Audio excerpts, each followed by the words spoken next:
not taking time off from the gym is actually going to be ruining your progress. So let's chat about it. Let's first explain what a deload week is. A deload just means you take time away from the gym. So you can either take the whole week off from the gym, don't go at all. Just you can focus on other aspects of your health, like walking, your nutrition, your sleep, your rest, recovery, do something fun, do a fun activity that you enjoy, whatever the case is. Or you can still go to the gym, but reduce variables. So you can reduce like the reps, the sets, the volume that you're doing, the intensity of your workouts. Like you can reduce all of that, and that's still considered a deload. Now, what is the point? So a deload allows your body to fully rest and recover. And what happens is oftentimes we don't consider our central nervous system. All we consider is just like our muscles actually getting the rest. But your central nervous system also could use the break. So what you do, every maybe 4, 6, 8 weeks, you can plan a deload week where you can still go to the gym, but just reduce your intensity. So reduce the number of sets, reduce the number of reps, reduce the weight that you're doing. You can reduce all of that, or you can just, like I said, take the full week off from the gym and do other activities that you enjoy that are still beneficial for your health, whether that's journaling or walking or your nutrition, whatever. So there are both physical and mental benefits from doing this. So mentally, obviously, you have more time to do other things that you enjoy. You take the stress away maybe from going to the gym. It gives you like a little excitement to go back because you're like, ooh, I haven't been to the gym in a week. I'm so excited. So it does that mentally. Obviously, it allows you to fit in other aspects of your life. And then physically, like I was saying, it helps your body fully recover. So it's great for your strength gains. So what will happen oftentimes whenever we do what happens through exercise is, there's a stress on the body, then there's the adaptation, then there's a super compensation, then there's the strength. So what happens when we fully recover through super compensation is that you come back actually stronger than before. So what happens is you put your body through stress, and then you allow the body to fully recover. When the body's fully recovering, if your programming is appropriate, of course, what happens is your body learns that, okay, I need to adapt to those stressors. So the exercise that you're doing, the strength training that you're doing, I need to adapt at least to that level because that's the work that they're putting me through. So your body actually adapts and builds itself stronger to be able to withstand that level of stress.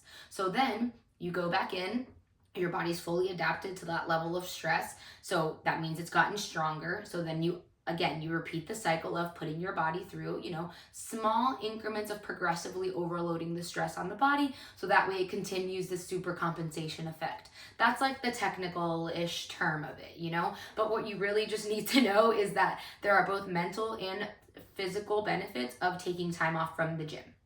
Now, I do have some notes, so I don't want to go everywhere.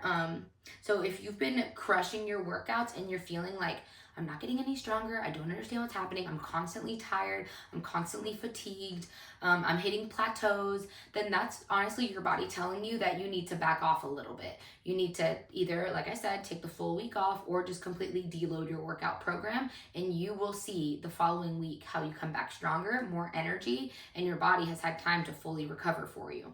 So another part of it is going to be, so here's the thing though, is that what I don't want to happen is if you're not consistent with your workouts to begin with, you're on a 6-week program, but you went to the gym twice that week, just because there is a deload programmed in there, that doesn't mean that you need to take it. Because if you haven't been consistent in your programming, going to the gym every time or most of the time, 80% of the time, let's just say that. If you haven't been going 80% of the time, or you haven't been pushing your workouts intense to your maximal intensity, and you'll be able to tell that by, if you go look at your last 4 weeks of workouts, have you progressed in reps, weight, or sets of anything? If you haven't, if you've been doing just the same reps with the same weight for the last few weeks, you don't need to deload. You need to go the opposite direction. You need to push yourself for a few weeks before you deload. So that's why I want to just be very careful when I explain that, because not everybody is going to need these. And if you haven't been consistent with your workouts, then you don't need a deload week, let's be honest. You need to push yourself a little bit more. So that's one thing. And it just goes into another area that I wanted to talk about, is that life is going to automatically give you deload weeks. So a lot of people don't even need to program them. Like if you're in this fitness health for the health and wellness of it, and you're not in like the, opposite end of the spectrum where you're doing it for like really aesthetics and things like that, then your life is going to give you breaks. You go on vacation, the holidays, you just feel tired one week and you give yourself, you go to the gym and you just do the bare minimum, that's a deload week. So if you are in the camp of general health and wellness like me, life is going to automatically give me deload weeks. I don't necessarily plan deload weeks. I listen to my body. If I'm not feeling great, then I just use the same numbers I did last week, or I go down a little bit. And then, like I said, vacation. I'm going to be gone at least 2 weeks out of the year for vacation. I know that. So those are my deload weeks. Holidays come up. Christmas week, I normally won't work out as much just because I have too much going on. So life is going to automatically give you deload weeks. And this is probably the most important part of what I'm about to say. Life is going to automatically give you deload weeks, which makes it that much more important that on the other weeks, you're consistent and you're crushing it as hard as you can, because life is going to automatically come up.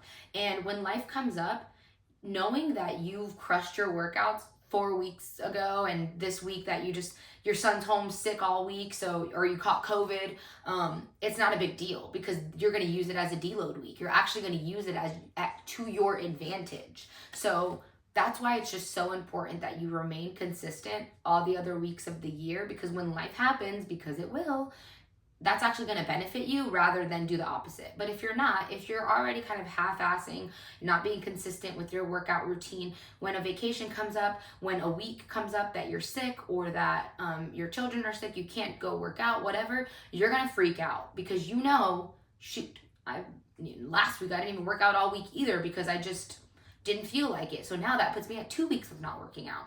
So that's when it starts to really hinder progress, and that's why it makes it so important that the rest of the year you're on point. Okay, so that's pretty much what I wanted to go over. Is what it is, why you would benefit from it, and then kind of who wouldn't benefit from it. So I hope that was helpful. If you have any questions at all, just shoot me a message or comment below or find me on Instagram, however. And yeah, I'll talk to you later. Bye.